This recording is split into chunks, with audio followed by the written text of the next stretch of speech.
Hello, everyone, and welcome to another episode of the Influence Economy. I'm your host, Shayna Davis. I'm glad that you're here, but before we get started, I need you to do me a favor. I know I'm already asking for stuff, but wherever you're listening to this episode, I want you to take a screenshot.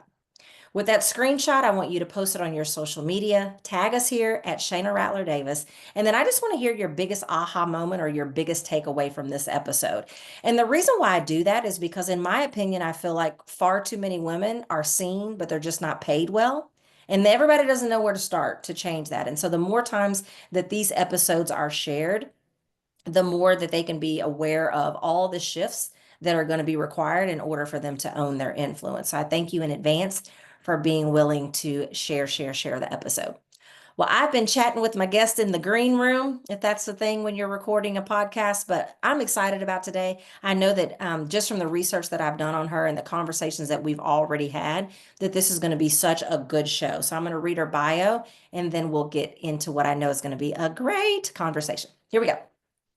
My guest today is a strategic business growth consultant and CEO of Ann Carden Incorporated and founder of The Expert in You, brand and influence marketing and media agency. She is a three-time author and #1 international best-selling author, speaker, podcast host, and magazine publisher.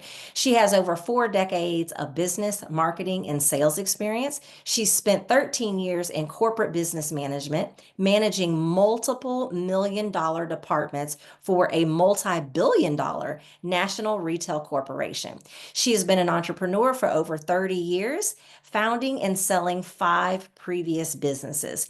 Working as a consultant and coach since 2010, she has helped hundreds of coaches, consultants, and service businesses add hundreds of thousands and millions of dollars to their business in over 70 industries. She has trained and educated thousands of entrepreneurs, business owners, and professionals through speaking, workshops, seminars, and social media channels. She was recently inducted into Who's Who in America for Entrepreneurship and into Who's Who in America for Professional Women. And she has been featured on various media channels with published articles and syndicated podcasts. I am so excited to welcome to the show Ann Carden. Hello, hello. I'm super excited to be here with you, Shayna. I'm excited to be here. So listen, y'all heard those numbers. You have heard all of the things that she's done. So if you don't have a pen and paper out, I literally don't know why you're here. But I'm nicer than that normally, except on some days.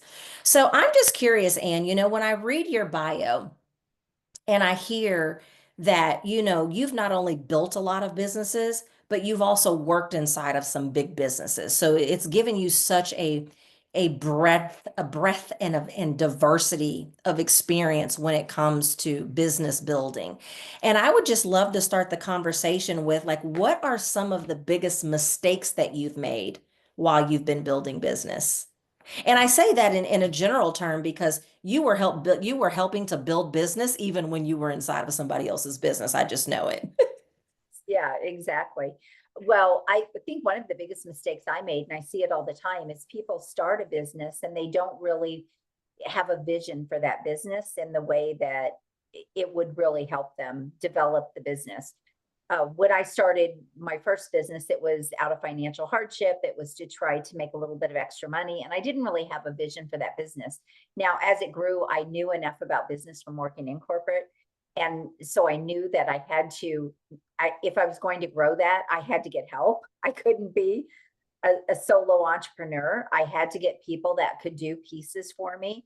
So letting go of that control. But I think it took me a longer period maybe to figure that out. So I would say that was a big mistake. And it's a mistake I see all the time with people that are in business. They don't want to let go of control and they don't think bigger. They don't expand their mind around what's possible. I think a lot of times we think we are expanding our mind, and you're absolutely right that we're not, but it's so difficult. I believe that the bulk of entrepreneurs are wired a certain way. Like that's why they lean towards entrepreneurship because they're wired a particular way. And one of those wirings, I think that letting go and not having control is just kind of how we're wired, but you're right in the fact that it absolutely does not serve us. So Right. how do we avoid, or first I want to ask you, what does that look like? Because there's been some times that people have brought to my attention, like, oh, you just want to control that. And I'm like, no, that's absolutely the opposite of what I'm doing. But then when they point it out to me, I'm like, oh, yeah, you're right. And so what are some of the things that we could potentially be doing that you can help us identify whether or not we are really trying to be in control when we shouldn't be? Yeah, well, I actually use this all the time. I say to entrepreneurs, if you're working more than 10 to 12 hours a week doing your thing, you are already losing money. So I coach, right? I consult.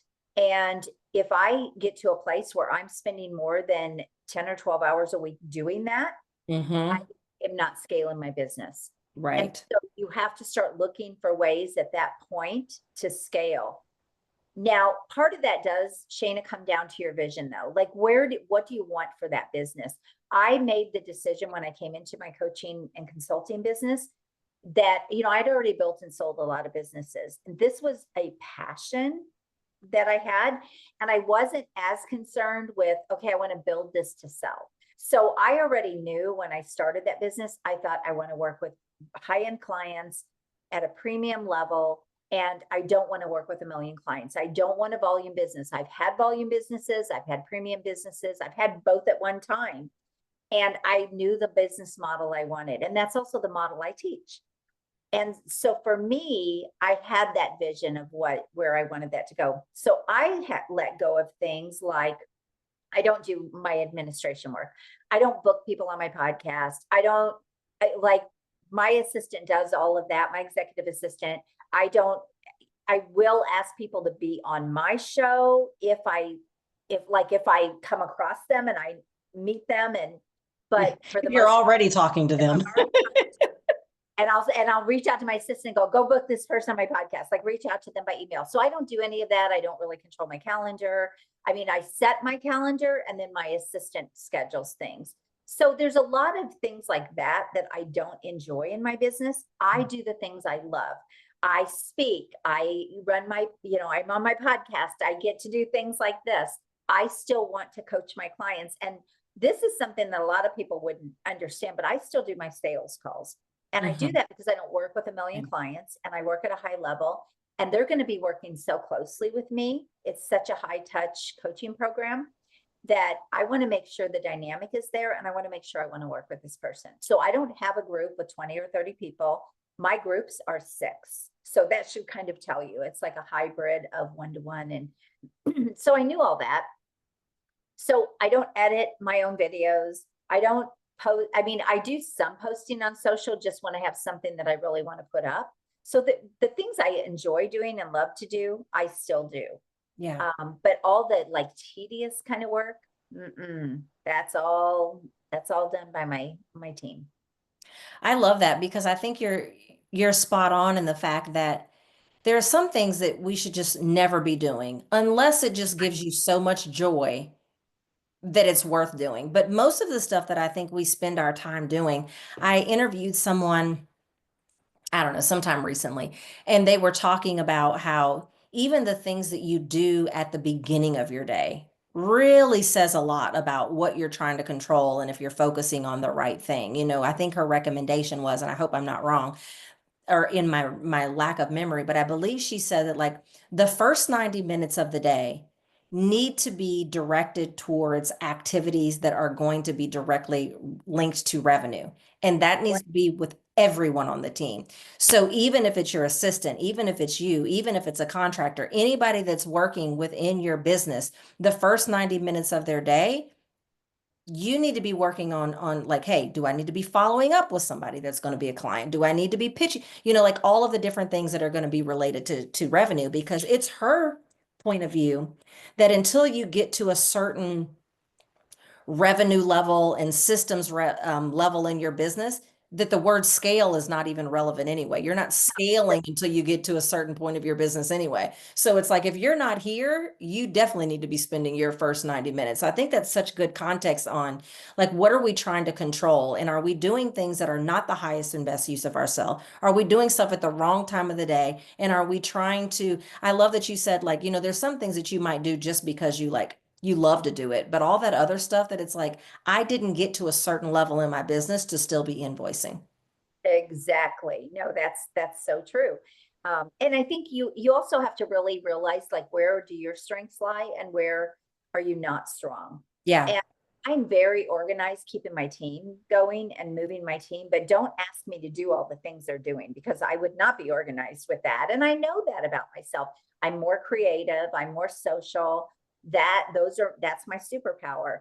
And even so, yeah, you just have to know those things. And I think that if you can really can put your business around where your strengths are and your superpower and let go of the other things, you'll find that your business will grow so much faster and it's going to be a lot more enjoyable. That being said, it doesn't mean you'll never have to do things you don't like because absolutely. every business, right? But for the most part, you can craft your business in a way or design it in a way that it really fulfills you, it grows, but it doesn't all depend on you. So I think that's a big mistake people make. It blows my mind that we don't recognize that sometimes even doing something that we have no business doing actually creates a bigger problem or so much work for Yes. other people, or at least I know it does me, because let me tell you what I just did 2 weeks ago. I had a brand new website built, and I was too impatient to wait on them to respond to me to change one word. So I just convinced myself that I know WordPress well enough that I can change my own doggone word because I'm smart and I'm not that tech dumb. Well, what I didn't know is that they use a completely different thing on the back end of WordPress than what I've ever seen. And by me trying to go in and change one word, and I thought I had done it successfully, I erased the entire page. Oh no. So then my complaining of why is this website done? Why is this website not done? Why is this website not done? I just now added additional time because then they had to go back in and figure out what the heck did I do to delete a whole entire page. Right. Wanted. And so that was my note to myself to say, stop trying to be in control and Mhm. leave stuff alone because now you've delayed your own timeline that you've been complaining about. Yeah, and that definitely can happen. Absolutely. Yeah, stay in your lane. You even have Yes. to stay in your lane in your own business, right? With your Put a post-it note up, Shayna. Stay in your lane. yeah. I know my assistant's like, don't touch your schedule. Don't Please. because I don't know how things get double booked when I do that, but they do, right? So it's like, okay, if I just let her control it, hey, I even to the point now, Shayna, if I said, hey, Shayna, why don't you and I jump on a call together next week? I would tell my assistant, go book Shayna for this time. Could you invite her to the call? Like I won't even do it because I totally messed it up. So Absolutely. yeah, it's, you have to know what Yeah, works for you. Mhm. absolutely. One of the things that I read somewhere when I was doing my research for this episode was that you have a method to help clients scale. Can you talk a little bit about the components of that? Absolutely. So I help people build premium businesses. So really high end, get really high end clients. And the first thing I do is really help them create that premium business model. So that premium offer, I call it your $1 million offer, your core offer. And then off of that, what is going to be the other suite of products that you're going to have or the other suite of services that you're going to have? Everything's still at a premium level. So where a lot of people would teach somebody to scale with, say, a membership site, Mhm. I don't typically play in that lane with them until they're already at $1 million because now they have the team and it's a lot of work to do that. And that's a volume business. So we keep Yes. things higher. So we have basically a 3-tier process, but here's an example of what that looks like. When I talk about premium, their premium offer might be $400,000. Their mid-tier offer might be $150,000 and their bottom tier offer might be 50,000 or 25,000. So that's a very different model than what most people are teaching. So that's the first step. The second step is now we have to get you positioned for that. And this is where all the influence, and this is where you and I can do some of the same things, I think. We have to build that positioning in the market so that you really look like you deserve to get paid. You look like the expert, which is where the Expert in You brand came from. You have to look like you have the credibility and trust. It's about building that trust before people even have that first conversation with you. Third is promotion. Everything's a P, by the way. So third is promotion. This is where we put in really high impact marketing systems and strategies to generate leads, to get you out there, to get you visible, and ultimately to turn those into sales calls. And when I say high impact, I'm talking about things that build, very much again, influence, things that not only build your credibility and your visibility, but they generate leads. So virtual events, podcasting, being a guest on podcast, doing live streaming, all of those things are, even running live events. If you want to run live events, speaking on stages, that being in the media, those are the high impact strategies that we put in place. And then finally, profits. And that is where you scale. So that's where now let's add more revenue streams. Let's build out your team. Let's automate. Let's put in the funnels. Let's build the membership site if you want. Invest in other businesses and build income that way. So that's kind of the top tier. So that's my 4-step process. I love a framework. Like I am such a blueprint girl and I am such Yeah. a framework girl that if I don't have one, I'm like, eh. Yeah, me Which too. can sometimes be a downside because when you truly are a visionary, sometimes there is no one else that's done it. There is no blueprint to follow. There is no framework to follow, and you're kind of left out there, to be ahead of the wave and create it yourself. But I'm always looking for ways that I can have methods and that I can have systems and frameworks. And I think especially since we're talking about scaling, you can't even get to the point where you're ready to scale if you don't already have some systems and some frameworks and some methods in Right. place. I asked someone, I said, when are we ready to scale? And she was like, if I meet with someone who's a business owner and they don't even have a systematic way of how they teach things, scaling Right. is not a good is not a good word for you. Mm-hmm. No, Well, you have to have that first because you can't scale something that's abstract. yeah, You can't scale something that is a good example of this, and I teach this to clients, is you can only customize, like you can only do customized clients to a certain level. yeah, And then you have to find a way to work with more clients, right? Now, I teach still premium. For a good example, you want to build $1 million business, $50,000 clients, you only need 20. That's the model I teach. You have $100,000 clients, you only need 10. Okay, right. you can scale that, and that's a fairly simple business, and that's why I love that type of a business model. But you can't do a lot if you are stuck in the business doing the stuff. And Yeah. so, you know, Shane, it's up to people how they want to build. But I Mhm. think a lot of people they really don't understand how to scale businesses and what makes a good scalable business. But I also see the opposite. I see people creating membership sites or creating a small little course or a 90-day program, and they've got all of this expertise and all of this brilliance, and they could be working with $1 million clients, and they're not doing it because they've been taught this. So Listen, it goes the other way too. listen. I got interviewed on a podcast yesterday. As a matter of fact, let's take a quick break and then when we come back, because I would really want to go this direction. So we're going to take a quick break and we'll be right back. And we're going to talk about what I believe are probably the two most important things that you can take into consideration when you're talking about scaling your business. We'll be right back. Ready to turn your influence into income? Take the Influence Growth Assessment. In just minutes, you'll uncover the next steps to grow your visibility, attract bigger opportunities, and boost your profitability. Visit myinfluencestyle.com to take the assessment today. A new era of success is waiting. Let's make it yours. All right, welcome back. So we have Ann Carden here, and we are discussing scaling businesses. And so before the break, you hit on something that is such I really wouldn't call it a pet peeve, but it's just something that I really, really double down on, in every environment that I'm in. In some environments, it's well received, others it isn't, and I really am concerned about their lives. But anyway, I was interviewed on a podcast yesterday, and before we started, and for context, this podcast host coaches coaches. And so she asked me before we started recording, what would have to happen in order for me to consider our recording yesterday a win?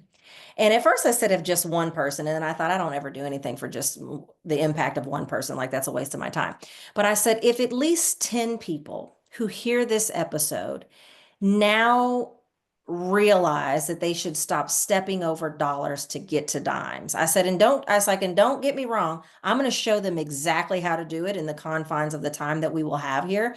I said, but too many business owners, especially coaches, they're only looking at selling their stuff to other individual consumers. Mhm. However, that just puts you in a position where you're constantly having these conversations of, I'd love to work with you, but I just can't afford it. Individual consumers, oftentimes, and there's always outliers, individual consumers often either don't value investing in themselves, or if they do, they don't have the money to pay you. Yeah. And so when I realized, now it took me a long time to try to figure out how I got corporate contracts and how I got these bigger gigs. But once I realized that I don't even have to shift what it is that I'm teaching, I just have to start selling it to somebody else. Like my language only shifted just a little bit. There were so many more similarities of how I brought in a $65,000 deal to teach somebody how to be productive and effective than it did for me to beg somebody to buy a $97 course that they wanted to pray and ask their husband and everything else. 100%. It blows my mind. And so I No, think you are singing my song and speaking my language, let me tell you. So if you're listening to this episode right now and you were immediately thinking like, I want to listen to this because I want to know where to go in the future because I'm not ready to scale, start off selling yourself to bigger organizations that can Yes. cut you a bigger check. Because there's a statistic, and I know the numbers may have changed slightly, but probably not too much. There's a statistic that said that only 2% of small business owners ever break the $1 million mark. And most people can quote that. But the other side of that statistic that so many people don't know is that of those that do, 56% of their revenue comes from big organizations. Mhm. So, what that says to me is that it's not impossible for you to have a business model that only sells to individual consumers and only sells, $97 this and $397 that, because I do sell some of that as well. But it is a much harder path to cash, and it is a much longer path to scalability and larger amounts of revenue than if you would just start off figuring out how you sell yourself to bigger people. I'm going to get off of that soapbox and see what you have to say. I'm moving Oh my my microphone out of the gosh. way. I'm so disturbed. But are you and I just unicorns in this, Oh, or we are like, I think we're kindred spirits here. It's so interesting. So many of the clients I work with, like even mindset coaches, for example, this is a perfect example. I think about one of my clients, a mindset coach, brilliant at what she did, but nothing was packaged right, nothing was priced right, her marketing was off, and she was amazing at what she did. And so once I started working with her, she was charging about $1,500 for 90 days, and she had been doing this for years and never really had even hit big numbers, or even she had never even gone beyond six figures. Well, we moved her into a different industry, and we had her start working with sales teams, doing mindset work with sales teams, and she got her first $50,000 client, and he was thrilled. And in reality, he should have been a $150,000 client, but she was going from $1,500, right, to 50,000. yeah. She was thrilled, of course. She's like, I just can't even believe if you would have told me this would have happened. But that's exactly what you're talking about when you're talking about change the market. Your skill set's still your skill set, just package it differently, know what the market wants, and take it to a better market. The money is there. And just like you said, oh my gosh, I was just jumping out of my seat here when you said it's hard, it's so hard to get somebody to pay $97. They have to pray about it and they have to ask their husband. And I'm like, oh my gosh, yes. I say that all the time. People that have money don't think about money the same way. It's like, yeah, this is what I need. Okay, cool. Let's do it. Right? Send me the invoice. Yeah. People that don't have money, you're pulling teeth, you're dragging them on the bus. I work in the B2B space. And if I work with a client that has the opportunity to be B2B and they're not, I move them into the B2B space. And if they don't want to move, they're not the client for me. No, now you can work with affluent clients, Yeah. but that's not really who I work with. There are people out there that are great at helping people work with affluent clients. I'm great in the B2B space and helping people do that, whether that's in Mhm. corporate or small business or whatever. So I love that you said that because you are so spot on. Yeah. Absolutely. And even if you're listening to this and you're like, but I have no desire, to swim in the B2B space, then what if you looked at, instead of speaking for free to get somebody in a $97 program, why don't you find a killer keynote speech that you can command $7,500, $10,000, Bigger fee. $15,000 per speech? Because Mhm. I believe, and my mentor says this, your speech is an offer. So, Yes. if you're like, you know what, I'm diabolically opposed to, trying to get my foot in the door with a larger organization, there's still other ways that you can have a much more predictable and scalable income than some of the other models that are out there. And you're always going to be in charge of what it is that you want to do. You don't have to do any of this stuff that we're telling us. You can feel free to choose to go whatever direction you want to go. But if you want to have larger amounts of income so you can have larger amounts of influence and impact, we're just telling you that this is the best way that we have found. Right. And y'all that are What? listening, my background and my bio and you heard hers. So, you can self-select out, but we're just saying that in order to have the maximum amount of impact and influence, you by default have to have the maximum amount of income. And this is just a shorter way to get there and a more effective way to get there. And I'm going to get off my soapbox and I'm going to ask you one last question because I do believe that this is a really important thing that if we skip this, that it's going to be difficult to scale. And that is, what do you feel, Anne, are the mindset shifts that are going to have to be required in order for us to scale to a higher level? Yeah, so you have to realize that you will always hit your capacity as far as your mindset. Mhm. Um, Millionaires coach with billionaires and they are mentored by billionaires because they've never been a billionaire, right? And one of the mistakes people make is they think, I don't need a coach. I don't need someone to help me. I know what I know. I actually made this mistake, and this is why I can speak to this. In one of my businesses, I remember getting invited to my very first. So back in the day, we didn't have coaches around. We didn't have the internet. We didn't have all this stuff, right? So you're in your business and you're doing what you know to do. That's it.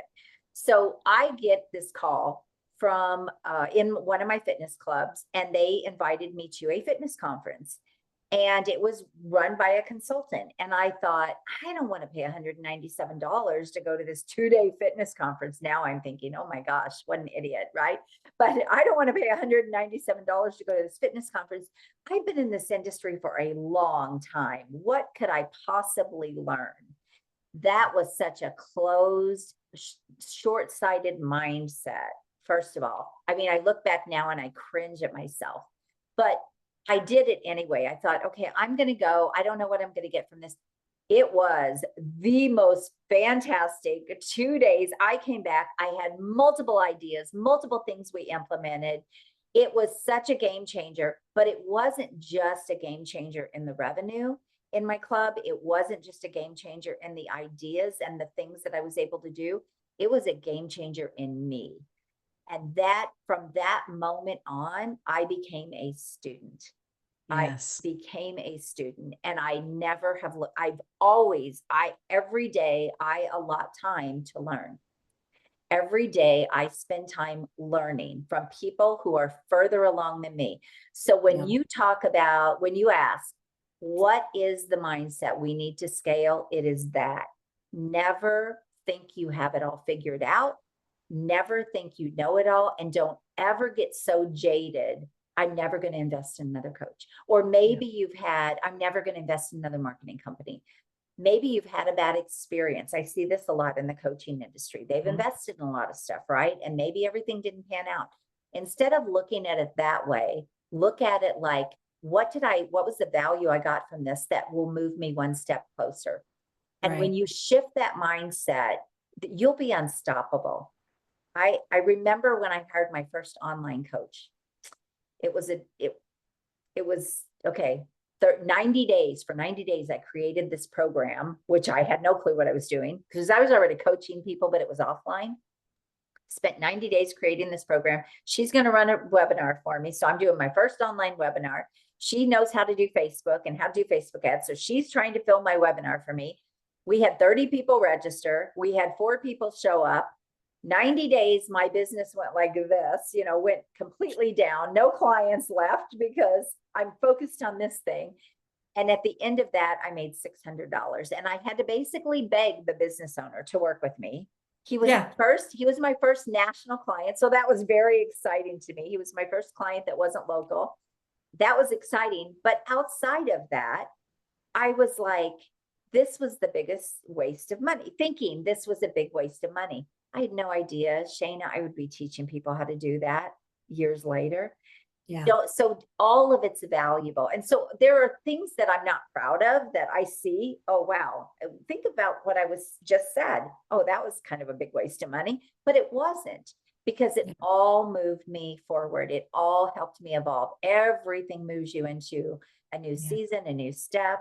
And if you start thinking that way, I just really believe the sky's the limit. Yeah, nothing is wasted. And even Nothing. failures move you forward if Yes. you don't self-identify. Like because I failed at something doesn't mean I'm a failure, And Right. so sometimes we just perceive things from the wrong lens. But I agree that because it's so easy, there's been times that I've done things that I'm like, man, look at how much time I've wasted. And I'm Mhm. like, not really though, because there's something that I can take from that that is going to be helpful for what I'm doing now.